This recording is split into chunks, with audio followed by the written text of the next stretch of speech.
नमस्कार दोस्तों, कैसे हैं आप लोग। चटपटी कहानियों में आपका स्वागत है। आज की कहानी है कनेर के फूल। कभी कभी न चाहते हुए भी कोई मन के द्वार पर जबरदस्ती से खुलवाकर मन में बलपूर्वक प्रवेश कर ही जाता है। द्वार पर चाहे संस्कारों आदर्शों के कितने भी भारी भरकम ताले क्यों न लगे हों, सेंध कहाँ से लगती है पता नहीं चलता। कहाँ तो नींव डूब जाती है और कहाँ तो दीवारें कच्ची रह जाती हैं। तो क्या बता, मन में अपना ही मन पापी चोर बनकर सारे संस्कार आदर्शों को ताक पर रखकर चुपके से स्वयं के द्वार खोल देता है। किसे पता चलता है। बड़ा नाज था खुद पर कि मेरे मन को छू नहीं सकता, लेकिन जिस दिन उन्हें देखा लगा कि अपने आप पर नाच करना मेरा भ्रम था। कब एक संस्कारी आदर्शों के ताले टूटते चले गए, पता ही नहीं चला।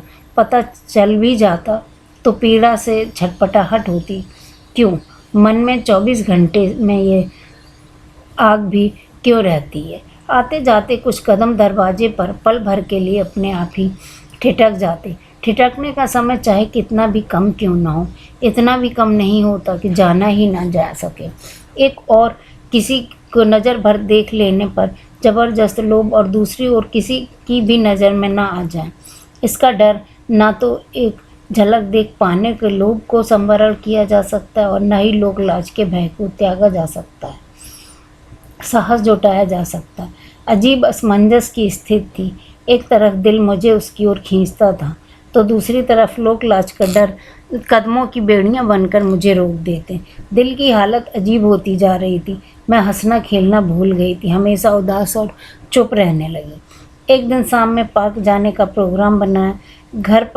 घर भर के बच्चों को लेकर जाने का जिम्मा मैंने खुद उठाया और पार्क में सारे बच्चे खेलने लगे। वे पता नहीं कहाँ चले गए। मैं घास पर चुपचाप बैठ गई। अब जरा पीछे देखो। अचानक उसकी आवाज़ सुनकर पीछे देखा तो अंजुल भर कनेर के फूल लेकर वह मेरे पीछे बैठे थे। सुनहरे कनेर के फूलों की खुशबू मेरे हृदय को गहराइयों में उतार ले गई। उनकी सुगंध हृदय की गहराइयों के कोने कोने को महका गई थी। मेरे तन और मन दोनों को अपनी गंध में सराबोर कर दी थी। न जाने कब किस क्षण दरवाजे पर उन्हें देखने को ठिठके हुए मेरे कदमों से उनके मन के द्वार पर दस्तक दी। कनेर के फूलों ने मुझे प्यार और विश्वास के नर्म मुलायम मगर मजबूत धरातल पर खड़ा कर दिया था। विश्व का संपूर्ण स्नेह, विश्वास और प्रेम सिमट कर उनकी आंखों में समा गया। जब मोहब्बत के कई फूल हमारे दिल में खिल चुके थे, लोक लाज क्या होती है, दुनिया की रीति क्या होती है, जैसे तमाम बातें प्यार के गहरे अथाह सागर के सामने अब गौड़ लग रही थी। कनेर के मेरे जीवन को इस तरह से फूल मिलेंगे और मेरे प्रेमी का पसंदीदा फेवरेट परफ्यूम जिसकी सुगंध मेरे दिल और दिमाग में छाई हुई थी। अब बस मैं थी, वो थे और हमारे बीच बन रही मोहब्बत थी। ये गवाह थे कनेर के फूल हमारे दरमियान। इन फूलों को और मेरे प्यार को हमेशा अपने मन और जीवन में संभाल के रखना, कहते हुए उन्होंने सारे फूल मेरी गोद में डाल दिए। उस रोज़ जैसे मेरे दामन में प्यार की मीठी खुशबू को इन कनेर के फूलों ने ताउम्र के लिए समेट लिया हो।